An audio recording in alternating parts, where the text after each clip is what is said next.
Trigger warning. Ghosts, ghouls, and gruesome stuff ahead. It's weird. It's dark. It's your kind of vibe.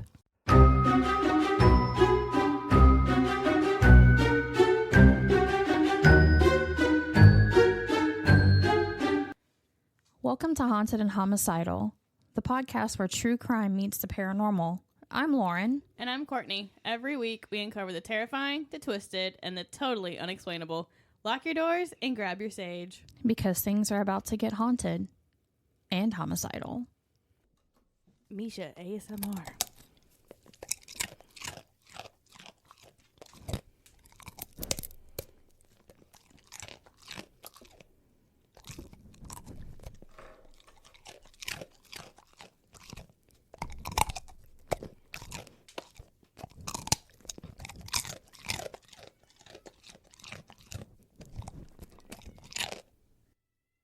She'd like stop crunching.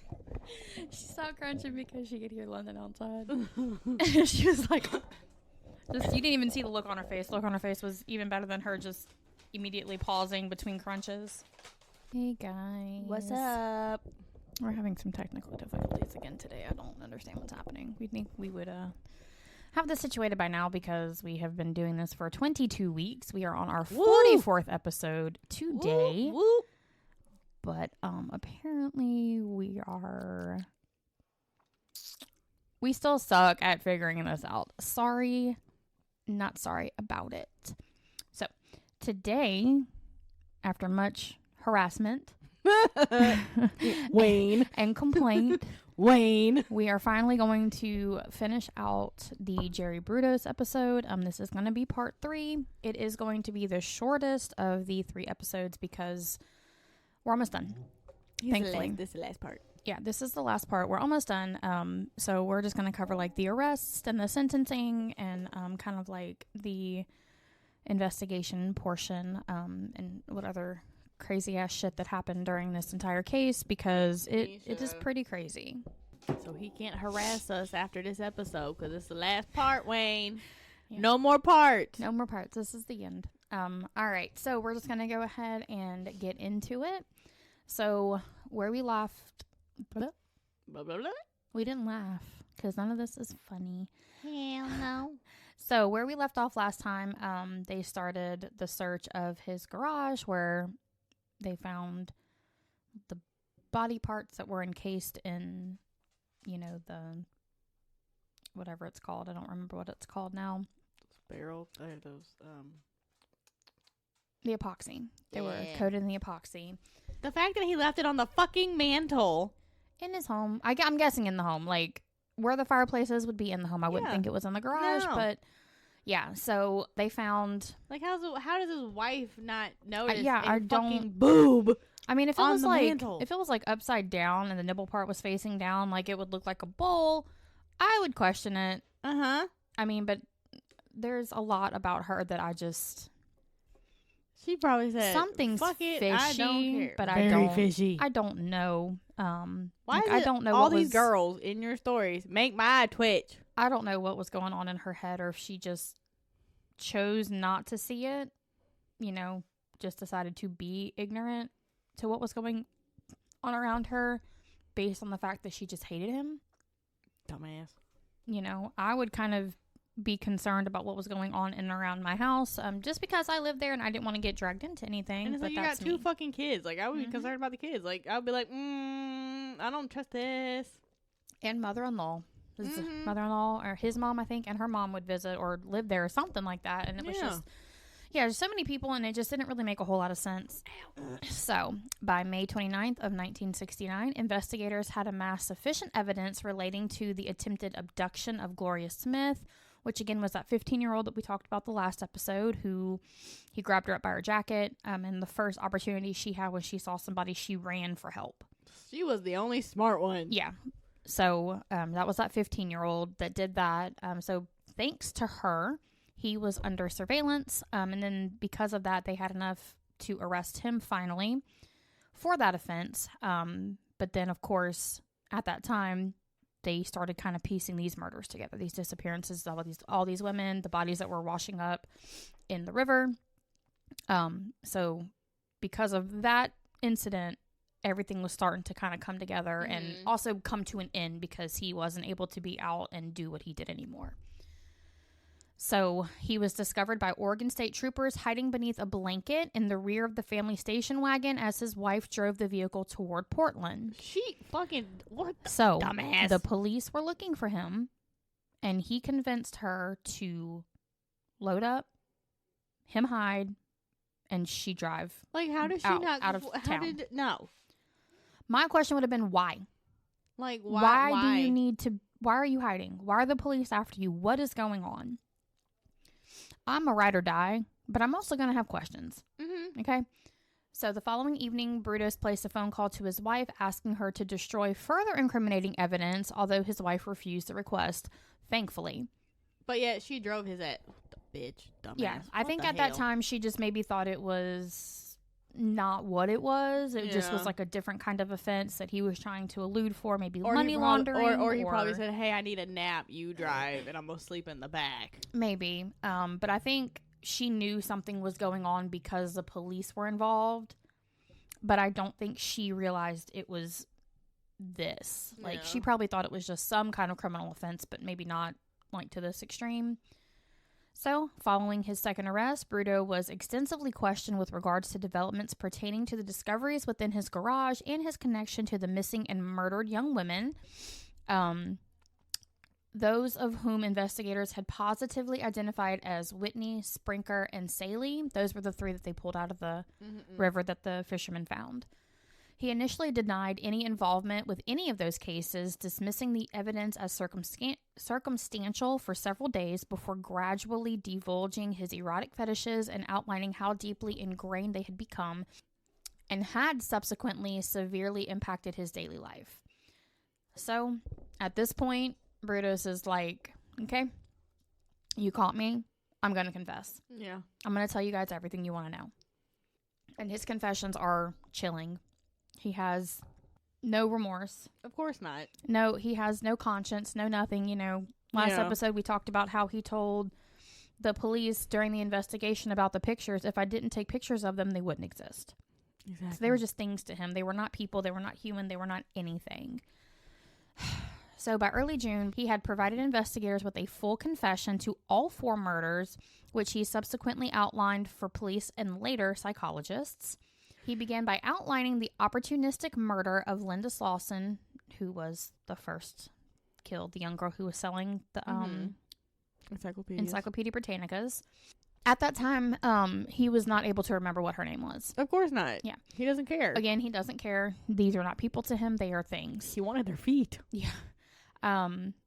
So this murder had not been linked to him, but he did later admit that the murder had been instigated mainly because of the attractive high-heeled shoes she was wearing when she accidentally entered his property hoping to sell the encyclopedias before outlining each of the subsequent murders and attempted murders. I don't know why I can't say outlining today. Clearly. That's the one word I'm tripping on. Although Brudos acknowledged ultimate responsibility for his crimes, he remained somewhat resistant when questioned with regards to aspects of reasoning and premeditation, simply stating at one stage, quote, "There must be something wrong with me." You think? Do you fucking think? So he would not give any kind of inclination as to why. Because he probably didn't really know why in his head. Yeah, he was just like, it's just something he had to do. And he escalated so quickly. Before, it was just theft of the high heels and wanting to keep a woman hostage, never actually doing it. Then he would just choke them out and steal their high heels. Then it got to raping them and stealing their high heels. Then it got to kidnapping, raping, murdering, sometimes murdering, then raping, then stealing the high heel shoes, then dressing them up. So it was like a slow increase, but when shit started happening, it happened so quick and with so much violence. It was insane. He denied harboring a hatred of women, but admitted that the act of killing them enabled him to quote unquote let off steam. Pretty much kill his mother. So yeah, and I think that's what all this boils down to is the way his mom treated him when he was younger and, you know, his interests or whatever she deemed unworthy. And she wanted him to be a female anyway. So from the fucking second they knew he was a boy, his mother hated him. Exactly. And so what other outcome do you think is going to happen to a child who knows you hate them, who knows you wanted a different gendered child, who treated you poorly, who treated your older sibling way, way better, even into adulthood? What do you think is going to happen? Exactly. It's not just going to be a hatred towards you. It's going to be a hatred towards you and all women, because he's not going to be able to differentiate you from another female who may not have the same personality or values. Exactly. The psychiatrist who examined Brudos concluded he was unable to achieve satisfaction from normal intercourse, and that the overriding motive behind his crimes was lust, adding that even in cases where Brudos had killed women he had encountered in moments of opportunism, he ultimately knew that he was just going to end up killing the victim. Yeah. So even though it was an opportunistic grab, an opportunistic abduction, he knew that whoever it was that he took that day, they were not making it out alive. Yeah. He knew that. So in a sense, it was premeditated. It wasn't premeditated in the sense of, I want this specific person. It was, whoever I can find today, I'm going to rape and murder them. Whoever that is. Yeah. Whoever that is. It wasn't stalking somebody or this and that and the other, unless he saw them like in the parking garage and then he kind of stalked them at that point. But it wasn't like he was following women around for weeks. Yeah. And then finally deciding this is the moment. No, he just took that opportunity for whoever it was, knowing he was going to kill them at the end of it. So, photographs Brudos had taken of two of his victims were conclusively matched to the victims discovered in the Long Tom River, and his description of Whitney and her abduction matched sufficiently the circumstances surrounding her November 1968 abduction to identify her as his second murder victim. Although, again, the first victim, Slauson, she initially remained unknown and, was tagged Jane Doe. He was appointed an attorney named Dale Drake, and an arraignment hearing was scheduled for 9 a.m. on June 4th of 1969. Brudos was formally charged with the murders of Whitney, Sprinker, and Saley on June 4th. In response to an entered plea of not guilty, of course, by reason of insanity, no. He is crazy, but, he knew what he was doing. Exactly. There's a big difference. At his initial arraignment, Brudos was subjected to a battery of psychiatric examinations by several doctors who unanimously concluded that he was sane and thus competent to stand trial. Yeah. The burden of proof when you are trying to have a case that says not guilty by reason of insanity is so fucking hard. So hard.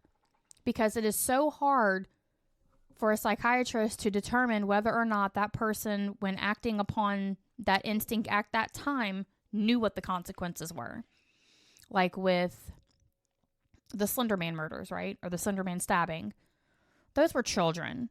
And that girl was very, very psychotic. She was in a psychotic episode. She did not know. She didn't fully comprehend that what her actions were could be the end of somebody, the end of her life, the end of the victim's life, the end of Peyton's life. Yeah. She didn't understand that. So that is why she got the insanity defense. Most adults know what they're doing. Because she listened to Voldemort and Snape.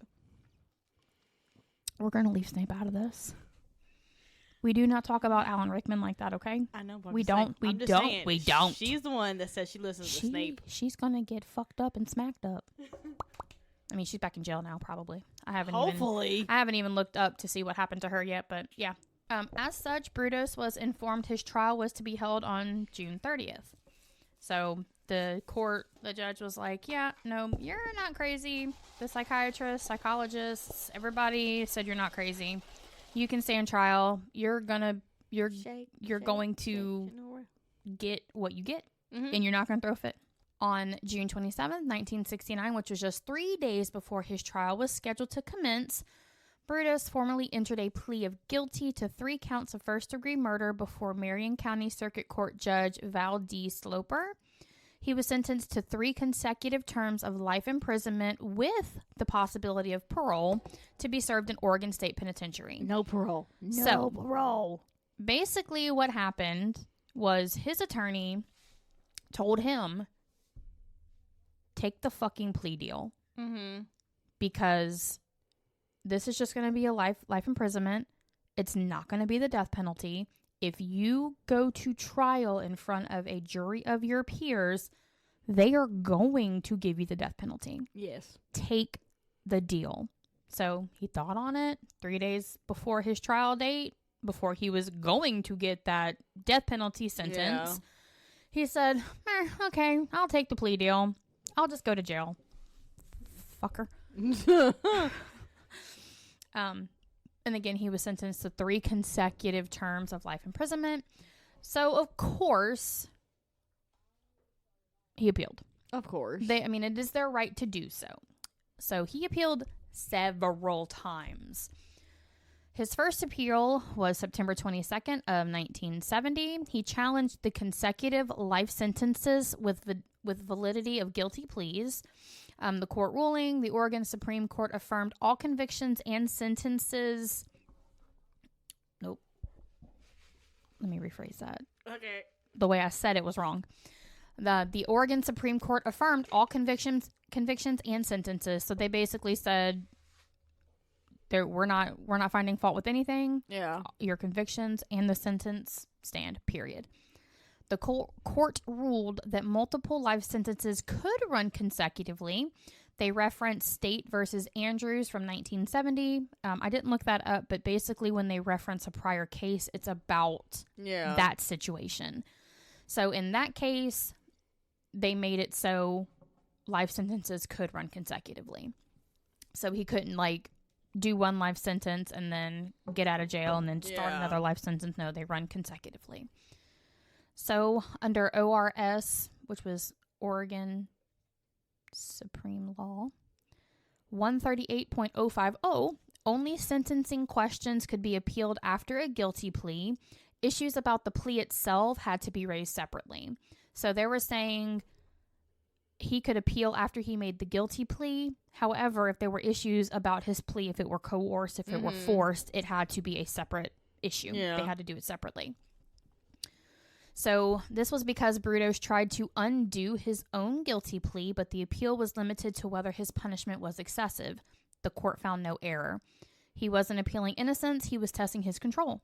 So he was saying, yeah, I pled guilty to 3 murders, but why am I being sentenced individually to these 3 murders? Why is it not just one consecutive, one, instead of 30 years plus 30 years plus 30 years, making it 90 years? Why is it not just one 30-year sentence?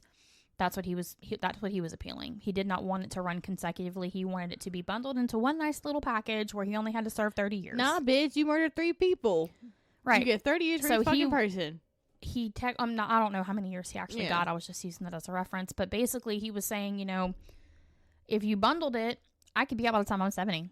Nah, bitch. But if it's consecutive, I'm there for life, which was what a life sentence means. It is for your entire life. Yeah, you don't need to come out, dude. Yeah. We saw how that happened the last 3 fucking times he was put in a psychiatric ward or arrested and held on. Oh, he's not a danger to the public.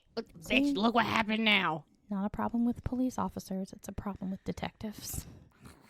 So, his second appeal, which was October 23rd of 1979. The issue, he claimed ineffective counsel, lack of understanding of the guilty plea, which again, he tried to say the insanity defense. He's trying to say he didn't understand what it meant if he pled guilty, which again, the attorney explained to him, if you take the plea, it's not a death sentence. It is life in prison. Would you rather the death sentence do? Take you'll get the plea. Fucking death sentence. Yeah, and he also said there was non-disclosure of evidence. Bruh, so you had a garage full of evidence. But it's called discovery in court. And basically what that means is prosecution or the defense has to provide exactly what evidence they have to the opposite attorney. So everything the defense has, the prosecution has to know. Everything the prosecution has, the defense has to know. And that's just how the fucking judicial system works. So they go down the list of the evidence they have. They try to, for the defense, they try to give a reason or a justification or get them out of what this evidence is. So he is saying that they did not disclose this evidence to him prior to him taking the guilty plea. Don't look at me like that. I'm not even looking at you, but I can feel your eyes burning on my face. The fuck? Yes. So, the court ruling, he was denied post-conviction relief. His attorneys were found competent. It was found that they did what they were supposed to do. They were knowledgeable. They did not withhold information. His lawyer's insanity defense was not reasonable given overwhelming evidence and confessions. Not attending one psychiatric exam was an inadequate counsel. So basically what happened was the attorney was like, yeah, I will go to these psychiatric evaluations with you just in case. He didn't attend one evaluation where they found him competent. They found him sane. The court was saying just because the attorney didn't go to this does not mean it was not effective counsel. Yeah. It does not take away from the evidence. It does not take away from your confessions that match the evidence. Monitoring of his psychiatric session didn't violate any rights. The attorney did not know it was being monitored. So he was saying it was ineffective counsel because somebody was monitoring the evaluation and the attorney didn't tell him, but the attorney also didn't know, which he didn't have to. Yeah. They didn't have to. It was found that his guilty pleas were found knowingly and voluntarily entered, which again, before, when they ruled it the last time he did the appeal, they did not find anything indicating that he had been coerced, he had been forced, or beaten to death, or anything like that in order to give these confessions. They were just sitting in the room and he decided to start talking, which is how it works. So the exculpatory photo was already seen by Brudos and counsel, and which was not evidence of innocence. So basically the photos that he had that pretty much had the evidence, he saw them. Him and his attorney saw them. So they're like, no. Because, dude, you're in one of the fucking pictures. Yes, in the fucking mirror. Yes. So, basically, the court rejected every fucking argument, as they should have, calling his attorney's performance, quote, the opposite end of the spectrum from inadequate. So, they were saying he had very effective, very competent attorneys who did what they were supposed to do. Just because he was found guilty did not make them incompetent. It just meant the prosecution had a better case. What the fuck? There was more evidence pointing to him being guilty. So he claimed incompetence, but the court saw only arrogance and hindsight manipulation, which is basically what he did. He was a manipulator. I don't know. Probably KK. So his third appeal, October 4th of 1977, he requested change of venue for post-conviction hearings due to pre-trial publicity.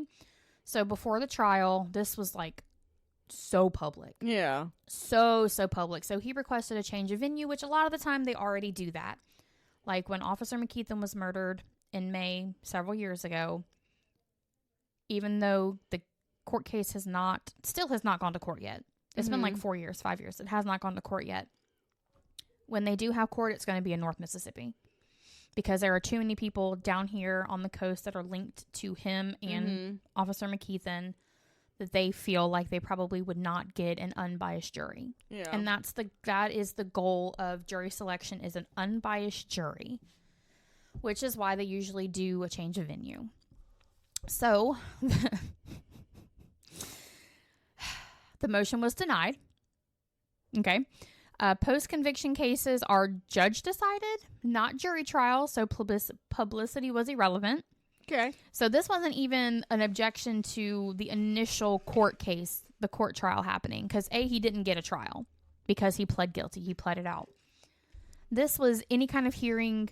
Since he's been arrested, he wanted a different judge. He wanted a different venue because of publicity. The judge is like, bitch. No one's going to be influenced here. It's judge decided, not happening.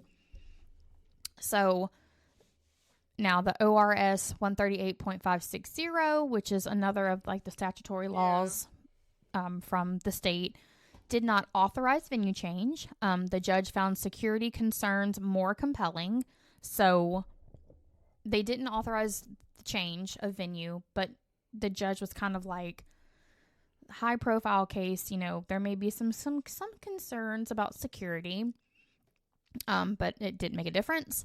The court determined no abuse of discretion under 131.355 or 131.363. So that's basically the same thing about the moving of the venue. The judge or the court determined that the judge did not abuse anything that was in that statute. The jury or the trials didn't abuse anything like that. You know, so there was no grounds for this appeal to hold any kind of footing. So judges, not juries, hear post-conviction motions. So his quote-unquote unfair publicity argument failed. Of course. So again, behind bars, he was still trying to control the judge and the court. No. Yeah. So his fourth and final appeal, which was federal habeas corpus appeal. And habeas corpus just means provide the body. Mm-hmm. And that was July 9th of 2002, so 23 years ago. He claimed due process violation when Oregon changed its parole hearing procedures between 1995 and 1996. So Brudos received biennial parole hearings under the 1969 law. In 1995, board ended hearings, then reinstated a biennial review system in 1996 without formal hearings. The court ruling, his claim was still live because he received less consideration than before 1995. His due process claim was rejected. Statutes from 1969 to 1975 never guaranteed formal parole hearings, only periodic reviews or interviews. Biennial consideration met constitutional standards under the Greenholz versus Nebraska penal inmate. So another case that had this exact same thing where they had to make new statutes. It met all of the standards. Yeah. Every box was ticked. There was no evidence that procedure change deprived him of any liberty interest. So basically they're saying, like, even though the system changed on how they were reviewing these cases, his case wasn't pushed back. Mm-mm. His hearings, his appeals, his interviews still happened as they should.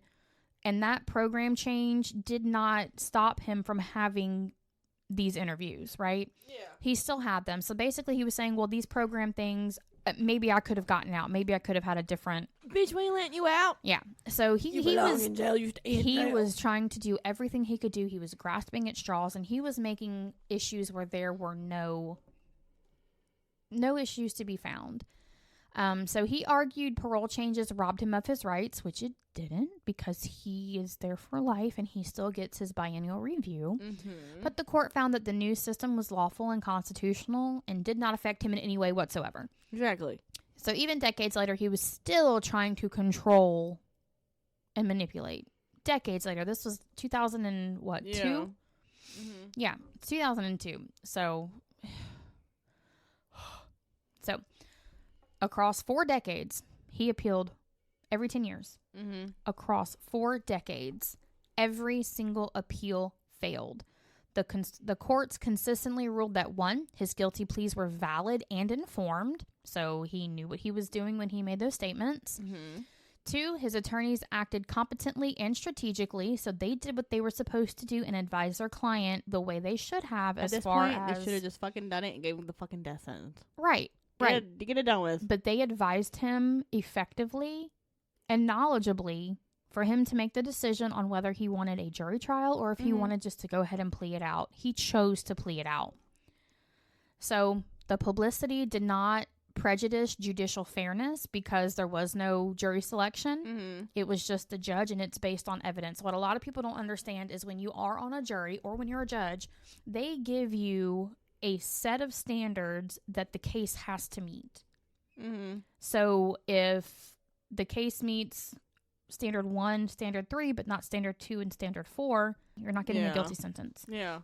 It has to match every single standard that is on that outline in order to do a guilty plea or a guilty sentence. Yeah. Which is typically why it takes juries days, weeks, months. Because there is always going to be that one person that thinks standard number 2 doesn't quite meet and they just all have to talk it through. You don't just go in there and you say, guilty or innocent. There are standards, and the same with the innocents. If 1 and 2 apply, but 3 and 4 don't, not innocent. Yeah. It's the same. It's the same across the board. So he is basically saying it wasn't fair because it was public. No, they did what they were supposed to do. Yeah. And it was ruled 4 times. There was no fallacy, no problem.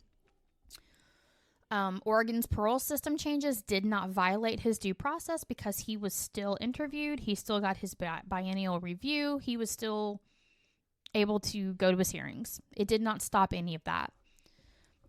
So, basically, they're saying that all of his appeals were born out of obsession of power and control, not because he was remorseful. No. It wasn't because he was sorry for what he had done, or he felt bad, or he wanted a chance to redeem himself. No, he did it because he thought he was going to get away with it. Exactly. Which is why he did everything he did.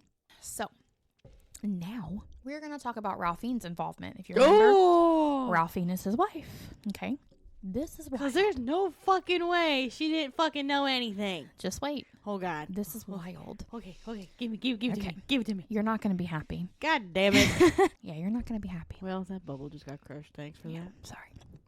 Better let you know ahead of time than at the end. But you're still going to be like, what the fuck? So, okay. Despite Brudos' insistence that his wife had known nothing about any of his crimes and his insistence he had forced her to drive the family station wagon from their home on the date of his arrest, as he hid within the vehicle, on August 7th of 1969, Ralphine Brudos was formally indicted for the first-degree murder of Karen Sprinker. These charges were initially filed in relation to an eyewitness account from an individual who claimed to have seen Brudos' wife assisting him in forcing a blanket-covered young woman into their property on the date of Sprinker's disappearance. Ralphine, however, denied any knowledge of the crime, and the eyewitness's account was refuted by other witnesses at her September 1969 trial. The Brudos children were taken into state care, and Teresa, who was 7, was later instructed to undergo questioning at her mother's upcoming trial. Ralphine was acquitted of all charges the following month. She regained custody of both of her children and ultimately divorced and severed all contact with Jerry, changed her name, and relocated to an undisclosed state, although Brudos professed his love for her the remainder of his life, so the entire time he still said he loved her. She later told reporters in the 1980s that she was quote-unquote young and naive and never questioned what he did in the garage. What the fuck? Like I said, I knew that was going to be your response. What I knew. The fuck? Yep. Yep.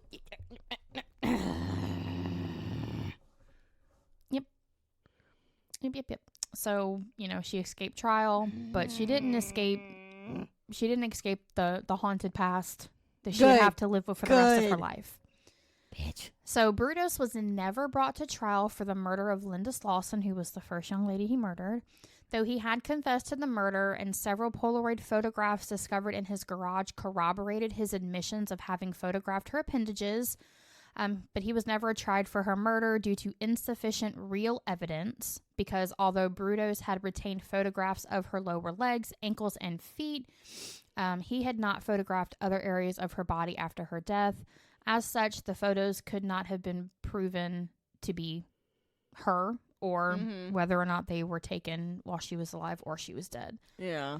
So, like, if he had pictures of her face, they could kind of tell whether or not she was dead, but it was just of her legs and her feet and her ankles. So we know he murdered her, but he was never formally charged or convicted of her murder. Yeah.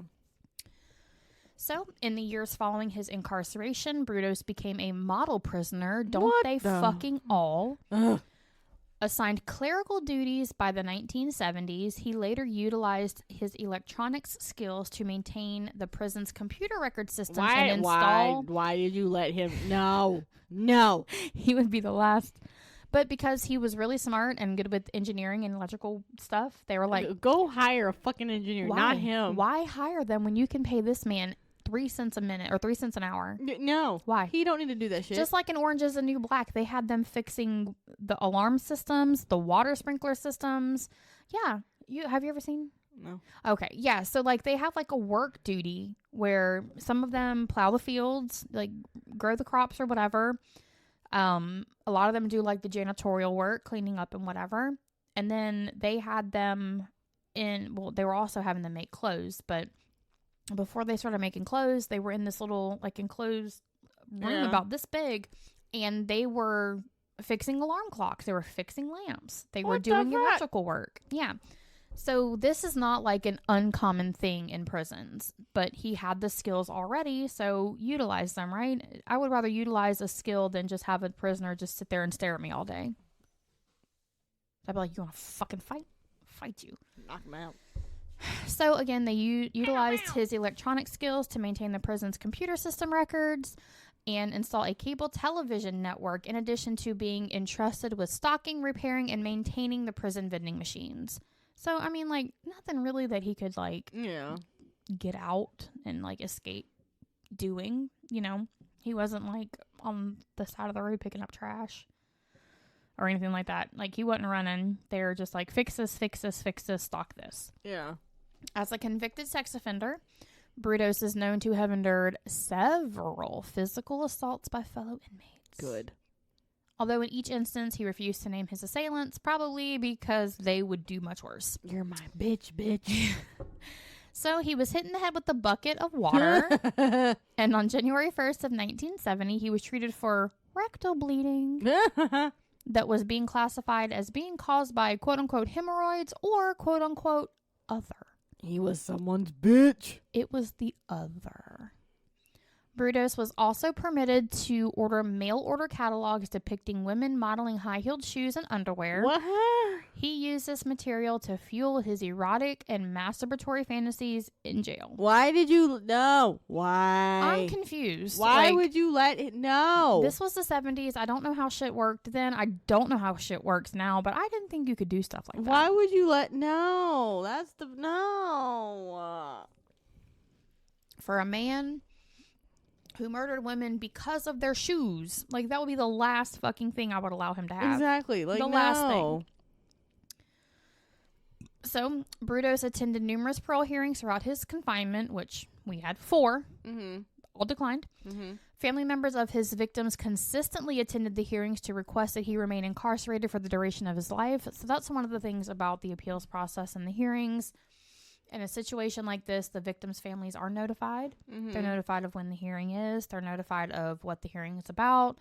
And they are welcome to come and give victim statements. Again, impactful victim statements. And a lot of the time, especially when it's murder, the main thing they are there for is to ask them not to release that person at all. So on June 21st of 1995, he was informed that he would spend the remainder of his life in prison. Again, that was after his final appeal, and they're saying, no more. No more. You're done. Nonetheless, Brudos continued to attend informal parole hearings every 2 years for the remainder of his life, which, again, he was denied every single time. While incarcerated, Brudos granted several interviews to numerous individuals of varying professions. One of these individuals was a former Marion County detective named Jim Burns, who later recollected a conversation with Brudos regarding compassion and remorse, in which he asked, quote unquote, "Do you feel some remorse, Jerry? Do you feel sorry for your victims, for the girls who died?" In response, Brudos picked up a section of paper from the table between the two. He crunched the section of paper into a ball, threw the ball on the floor, replying, "That much. I care about those girls as much as I care about that piece of wadded up paper." Bitch. Yeah. 0. Less than 0 remorse. He cared about that piece of paper basically more than he cared about what he did to those girls. It's fucking... Like, my body is vibrating right now. I'm upset. Like, and I've known this story for a very long time. I did extensive research on this story, but it upsets me. It upsets me. Like, so much. Just because he doesn't have any... He's an asshole. There's no recourse. He doesn't feel upset about any of it. So, psychiatrist Michael H. Stone identified Brudos as having a psychopathic personality. Yes. Noting his callousness and lack of remorse for his crimes. Mm-hmm. However, on March 28th of 2006 at 5:10 a.m., he died of liver cancer. Hi, Hallelujah. At- Hallelujah. At Hallelujah. the time of his death, he was... Now, it would have been like... Ow. It would have been poetic justice if he had died of like testicular cancer. It would have been poetic justice. Cancer in general, yeah, but not liver cancer. Like whatever. But testicular cancer, that would have been glorious. I mean, it could have got to that part. Who knows? Yeah, that would have been glorious. Because it could have started in his liver and then gone down. But it didn't. It was just liver. So at the time of his death, he was 67 years old and the longest incarcerated inmate in the Oregon Department of Corrections, having served a total of almost 37 years imprisonment. So, almost 37 years. This man was in jail since he was 30. Because he was 67 at death and he'd been there almost 37 years. Well. He was young. Young. And Ralphine, yes, she was also young and naive. But again, if you remember, she fucking hated him. I don't care. She's still a bitch. Him. She's still a bitch. Yeah, I don't understand. So, upon receipt of news of Brudos' death, the younger sister of Jan Whitney informed a reporter, quote, "As soon as I heard he was dead, I started crying, and it wasn't for him. It was for our family. He put our family through hell. You're really never the same." How could you be? Exactly. Especially, you have an ending, okay? Obviously not the ending you want. You would hope that she would have been found alive, or accidental death, not what happened to her. And then on top of you finding out what did happen to her, who did it, how it happened, when it happened, what she must have gone through, the person who did it gave 0 fucks. Zero. So the sentiment was echoed by one of the detectives assigned to the case, James Stovall, who stated, quote, "I'm satisfied he has died. It's just good riddance. He was a true monster." And then, unfortunately, the body of Linda Slauson was never found. Aww. So that was one of the main reasons that they could not convict him. They couldn't charge him. They couldn't convict him. Because, again, the habeas corpus... present the body. There was no body. There were just these photographs and she was missing. So they had no proof that she was dead. But we know she was dead. And we know who did it. We know what happened. He admitted to it. Because wasn't her boob in the freaking house? Not hers. Hers was the foot that he disarticulated and used frequently. And then he ended up getting rid of it when it started to disintegrate and go bad. So thank you guys for sticking with us for 3 episodes. You should be happy he got his last episode. Yeah. There's your final episode, honey, because you've been driving me nuts about it for the past week. And I told you we were skipping a week because we had Christmas stuff to do. He doesn't listen. No. But yeah, it was just a wild story, and I'm on the fence about Ralphine. I don't know whether or not to believe that she knew something. Bitch knew. I mean, especially as a young, quote unquote, naive female, I would be looking and snooping and look. Exactly. Bitch knew. But again, in the 60s, that's the time where it was women didn't work, men ruled the household, and they beat their wives when they didn't. But he wasn't. He was not physically. Bitch knew. Yeah. Because how are you going to have a fucking boob on the fucking mantle? I don't know. I don't know. The bitch knew. There's just something not kosher there. But I was not there. I am not her. And maybe if she did know, she may have been at that time too scared to say something for fear of him attacking her or their children. It's called take the children and go. Be like, hey, but I'm visiting mom. Goodbye. After his death, I would feel like if she did know something, she may have come forward. Or maybe not because it's too late. Yeah. It's too late now. I don't know. It's a crazy one for sure. It's like so much happened in the open, in public. Exactly. And this is not a street that only had a sprinkling of houses. These were like my neighborhood. House. Other street. House. Other street. House. Because there's no way nobody not saw nothing. Yeah, I don't get it. But Brudos is dead. and we're thankful for that. Hallelujah. It's crazy. I don't like it. He is one of my least liked murder guys, mainly because of like the feet thing. That's just but he was also just a piece of complete shit. They all are. Yes. But he was like a special piece of complete shit. Yes. And now my left eyeball feels like it's going to pop out of its socket. I have a headache again. But thank you guys for sticking with us so far. Again, this is episode 44. We're coming up on 50. I'm so excited. We thank everybody who has supported us, those who continually listen, those who are bringing in new listeners. We appreciate it. Again, you guys can support us on patreon.com/hauntedandhomicidal when you guys can afford to do so. I know things are like real stupid right now and I hate it. Everything is so expensive and I'm tired of it. I spent $123 on stocking stuffers yesterday for 4 people. I still have to go grocery shopping. I do too. I'm done adulting.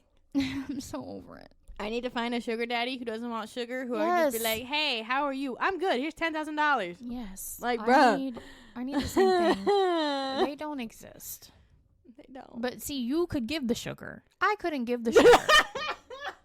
So I need you. You need me. I need you to find a sugar daddy and like sugar him up. Okay? And get like 20,000 and just give me like 8. That's all I need is like $8,000. I'll be happy. That's all I need right now. Anyway, if you guys have any stories you want us to cover or anything you want to say, you can always find us at hauntedandhomicidal@gmail.com. We're waiting to hear from you guys. We like to hear from you guys. Please. And then Facebook. That's where you're going to see all the pictures that we post weekly of the stories that we cover. Any or links. Instagram. Or yeah, and I forget about Instagram because it's linked to Facebook, so it automatically posts when I do the Facebook one. I forget we have an Instagram. I forget we have a Twitter. I don't think anything gets posted on Twitter. No, I think you just have like the... I'm too busy. Like, I'm sorry. I work. I have kids. I'm too fucking busy to do social media. I edit. I put the shit on Facebook, and I don't think about it again until I edit the next time. I just don't. But, thank you guys for listening. Okay, love you. Bye. Bye. We're back. We just wanted to say this is the last episode of the year. Okay, bye. Love you. Bye. Okay, bye.